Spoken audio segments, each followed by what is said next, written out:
Hi, welcome to this episode of Inside Strategic Coach. Today, Dan and I are going to talk about the importance of writing things down, and in particular, handwriting. Now, Dan, one of the reasons why I was really excited to talk about this today is I remember that on our team doing it in a video shoot, Corey, one of our team members, asked you a really great question, and it was, Dan, why do you have people write things down? And your answer surprised me. So could you answer that question again, and then we can take it from there? Yeah, it actually has to do with your thoughts, Shannon, that when the thoughts are inside of us, we're kind of in the middle of them. They're not clear in our brain. And just by the act of saying, we have various exercises in Strategic Coach, and where you say, well, I'd like you to state what your goal is here, okay, and this is what's going to be true at the end of 90 days. And I'd like you to come over here, and you'll do the first one in a box, and then you'll come over, and in another box, you'll write down, well, what's the biggest obstacle that would keep me from getting to that goal? And you write them down. In that process, which takes maybe a half a minute or a minute, you've taken something that, first of all, is quite emotional, but it's really quite unclear, and you've had to make a choice of how to say what the goal is in quite a few words, it could be 5 or 6 words, and then you've had to say the obstacle, and suddenly you've taken something that's inside and subjective, and you've put it outside of yourself, and now it's objective, and you have a distance, a personal distance between you and these thoughts, and they're not inside your head anymore, they're on a sheet of paper, and all of a sudden a different kind of thinking goes into play because you have a clear-cut result with a deadline, measurable result, and then over here you have something that can be looked at, analyzed, and you can overcome it, but you're not as emotionally involved with it as you were before. All of a sudden your brain, now freed up from having to deal with it inside, now can look at it outside, and as a result of that, your thinking is much clearer, it's more creative, and it leads directly to action. So I think that's the thing. And, the success of life is how much of our thinking can go into successful action. I mean, if you want to know what a successful life is, it's a person who can continually take thoughts and put them outside of themselves and then take successful action and actually achieve the results and do that over and over and over again over an entire lifetime. I mean, that's a really successful life. I love that definition. I don't think I've ever heard that before. So, Dan, it's that whole idea of taking something subjective and making it objective and getting that emotional distance from our thoughts, which I think is so interesting. And that's really what kind of startled me because I thought it was a great question that Corey asked, but your answer was even more surprising. And it's true because then you can see it and you can handle it differently. Whereas before it was sort of an emotional dilemma. Now you can bring to bear a lot of other parts of your mind into turning it into successful action. The other thing is in your brain, it's connected to dozens or hundreds of other thoughts.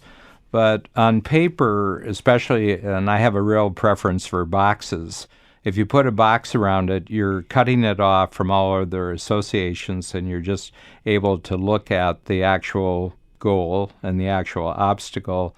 You're not being bothered by other thoughts. You've kind of separated them from, they were just part of a big soup, and now you've taken it out, and they're just really, really clear and alone. So you've actually isolated them. And it's the isolation which allows for concentration. So you can actually concentrate, and you can give just the relationship between the goal and the obstacle, you can give it your full attention and all your creative abilities. Your previous successful experiences come to the forefront. Well, I've handled something like this before, and then you think, well, how did I handle it? Well, I did this and this and this. And all of a sudden you get access to your experience, which you don't if it's just floating around in your brain.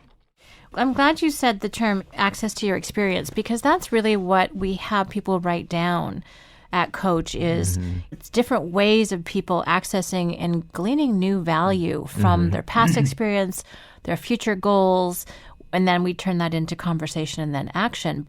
And it's that writing down process that helps people get so much clearer because all of us have a lot going on in our minds. It really is a soup in there. But I like that description of really taking it down into a discrete, isolated thing in a box. And the other thing about boxes, I find, is that they're not ginormous.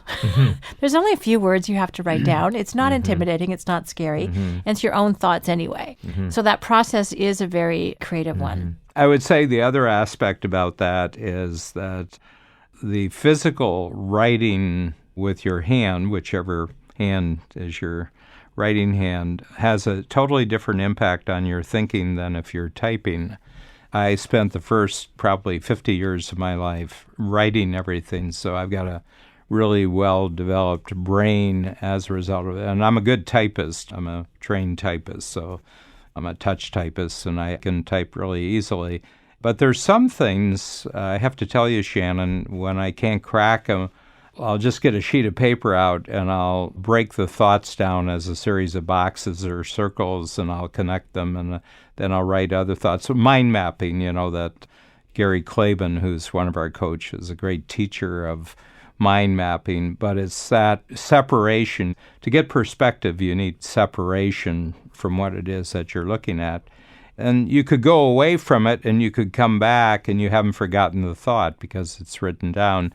The other thing is, and I'm not an expert at this, but I had a neurologist, a very, very successful neurologist, who was in the program for about 5-6 years. And he says, it's really, really interesting that so much of the way that our brain works is really geared to how our hands work, because the great distinction of human beings versus other creatures is that we have these hands with an opposable thumb. That's the great breakthrough, is the opposable thumb.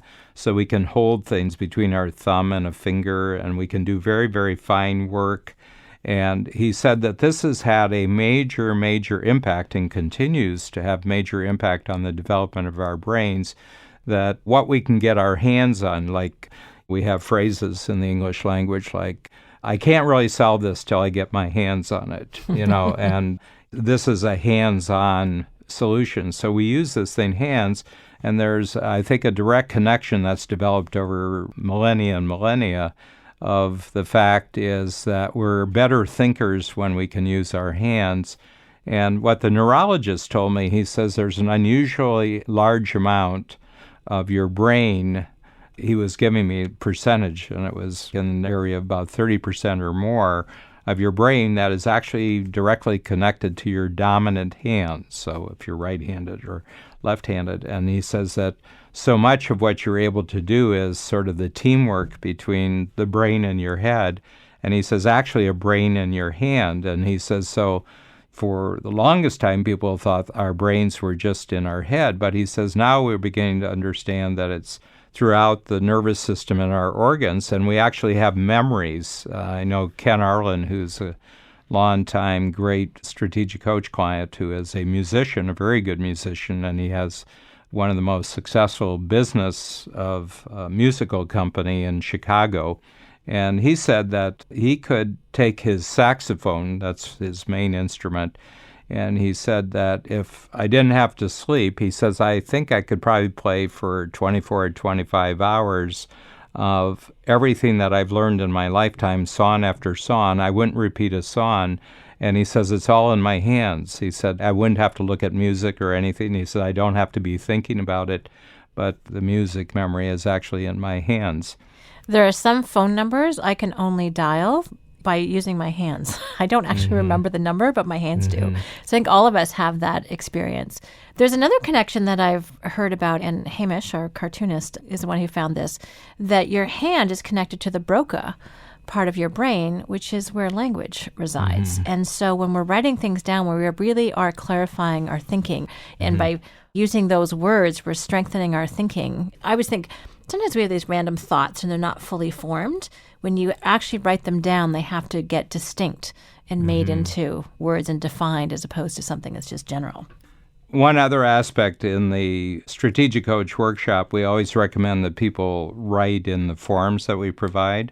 A lot of them will scan it, some of them, not all of them, will scan it into their computer, and they'll actually do typing. And what I've noticed is a huge difference in their participation in the workshop that the act of writing doesn't make them separate from the other people in the room, but the act of typing actually cuts them off from the other people in the room. And I tell them, I said, well, if this is the only way that you can get your thinking out, go right ahead and do it. And I said, I'm not going to allow a whole room of people typing because I noticed they just sort of disappear from participation in the workshop. So generally, I'm kind of loose about it. I mean, if it gets out of hand, I'll have a discussion about it. And I said, as long as you can read your own writing, this is the only thing mattering. And I said, you're only doing this for thinking purposes. You're having a conversation with yourself. You can't have a conversation with yourself where the thoughts are in your head. You have to get the thoughts outside of you so you can have a conversation with yourself. And that's really a lot of what Strategic Coach is about. We allow you, by asking certain questions and providing you with boxes to write in, we're allowing you to have probably the best conversation that you have with anybody, except it's with yourself. Mm-hmm. That also isn't where it stops. We think about something, we write it down, but then we have a conversation about it. And the thing I love about this learning cycle that we use is that not only is the person I'm talking to hearing what I'm saying, but so am I. That process that was really articulated by writing it down gets strengthened by conversing and talking about it and adding emotion and details and color to what was simply on a box on a piece of paper. The other thing, Shannon, and this has just been occurring to me over about the last 10 years, is that handwriting is disappearing because a lot of schools don't even teach cursive anymore. When I was a child, we learned printing, and we spent the first part of learning the alphabet, we learned how to print, and that was the first grade. And then the second grade, we learned cursive. Two totally different kinds of writing, and I suspect they use a different part of the brain. So I really feel I have an advantage being in my 70s that I spent so many years writing things on paper. The other thing about it is because handwriting is fading out, when you get something that's handwritten, you actually really look at it in a way that you don't if it's typed or if it's printed. One of our great marketing experts, Brian Kurtz from the New York area, he was saying that there's no more powerful piece of marketing in the world than a handwritten note that's sent through the mail. He says one is because nobody uses the mail anymore. So if you send something in the mail, you don't have any competition. But the other thing is if it comes handwritten, then people just immediately look at, they take it out and they read the note and everything. They keep it. And they keep it. It's very interesting. Your daughter sat in on one of our workshops. You're 13 years old. And she wrote me a note after the workshop, lovely note. And I was just cleaning out my bag last night, which happens periodically.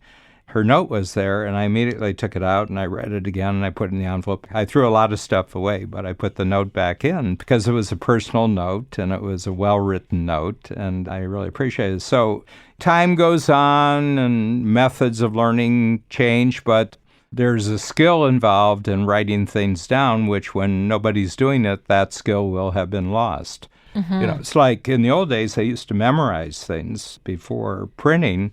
It was not unusual that people over the course of their lifetime would have memorized the Bible or Shakespeare. They could do Shakespeare from memory. And you got to sit in awe of what kind of brains they had to be able to memorize like that. Well, there's no need for it today. We have no need for that kind of memory because we have reminders all around us. And knowledge will not be lost if you don't memorize something. And that was the big thing about memorization, is that knowledge could be lost if it wasn't in somebody's head who would pass it on to the next generation. Yeah, so cultures that have an oral history was really important. Catherine Nomura just came from one in Colombia, and they have no writing, so massive amount of their learning is passing on stories, passing on knowledge, which has to be memorized from one generation to another. So these people probably have really, by our standards, just colossal memories. So, something's probably been lost and new techniques coming along and something's gained. So, but if you can have both the old and the new, it's a double skill. Dan, you not only talk about what to write down, but also what to never write down because it's not good for you or anybody else. So I have a rule. I never write anything negative about anything, negative feelings, but especially sending negative messages to other people. First of all, because your brain really doesn't differentiate whether you mean it or not. If you're writing it down, your brain thinks you mean it. And the second thing is your brain takes it seriously. And I have a firm belief that the brain doesn't pay attention to things you think about as much as what you write down because it's really fully engaged with the idea. You've isolated it. It's concentrating on the idea. And if you write some negative thoughts to somebody else, it has a huge impact on you. And I have to say at the other end, it has a huge impact on them. The moment you send a negative message, you've lost control over the message because you have no control now what that message is going to do when it arrives. And when they get a negative message, they feel just totally isolated from you. They're cut off from you. So this thing about writing things down, it has a lot of power to it, and there's a lot of dimensions to it. There's some power to it that I don't see with other ways of recording things. Yeah, certainly I know if I were to type something into my calendar, I have to keep referring to it. If I write it down in my weekly planner, for example, I remember it. So it actually triggers my memory. Or on your wrist. Occasionally, yes, you do see them on my hand. On the palm of your hand, yeah. Remember, I don't know if you ever saw the movie Memento? No. The man had no short-term memory. So everything that happened, he had to write, and all his arms were covered with phone numbers and addresses and everything. He had long-term memory, but he had no short-term memory. It was fascinating to see how he was able to go through a normal day without any short-term memory, because he would have to write down where I'm going, and then when he got there, he'd have to remind himself, why did I come here? I forget who the actor was, but it was a wonderful role, and it really showed you the power for him of writing things down because he had no other chance of making sense of his daily reality except by writing things down. So just to bottom line it, Dan, in terms of writing things down, again, I think my biggest takeaway from this is it really takes it from the subjective to the objective, and that you can get some distance and then do really interesting things with it. Add your intellect, add your experience, connect things that weren't connected before. And out of that, as you talk about a successful life, is really a series of successful actions, which are much more likely to happen if you actually write them down. Yeah, very, very much so. There's famous stories about diarists, people who every day they would write in a diary, and I once did it for 25 years straight, all but a few days over 25 years. I wrote down what I wanted the next day. It could be a sentence, it could be a paragraph, it could be a whole page, but every night I did that, and it took me from a very, very negative place in my life to a very positive place in my life over a period of 25 years. And I think the daily writing was hugely instrumental in really shaping my brain in a different way and constantly reinforcing certain things that I knew that worked and reinforcing lessons that I was having along the way, negative ones, which I never wanted to have again, and positive ones I wanted more of. I remember it had a huge, huge impact, that 25 years of doing that. Well, that's a great exercise for people to leave with, actually, is to start writing down 1, 2, 3 things every night that you want in your life the next day, next week. And that'll be a great habit to put in place. Writing down whatever means you're using to write down is great. I find that handwriting seems to have some special power to it. But it's all good because you're focusing your brain on this instead of a lot of other things. The moment you write, your brain takes it seriously. It doesn't take thoughts you have seriously either as much or at all if you just let them float around in your head. But the moment you write them down, your brain says, ooh, this is serious. He's taking time. She's taking time to actually write it down, think it through, and then get it away from herself. I better really, really pay attention to what's happening here. And I think that's the process that the brain goes through. I totally agree. Thank you, Dan. Thank you, Shannon. This was a great subject.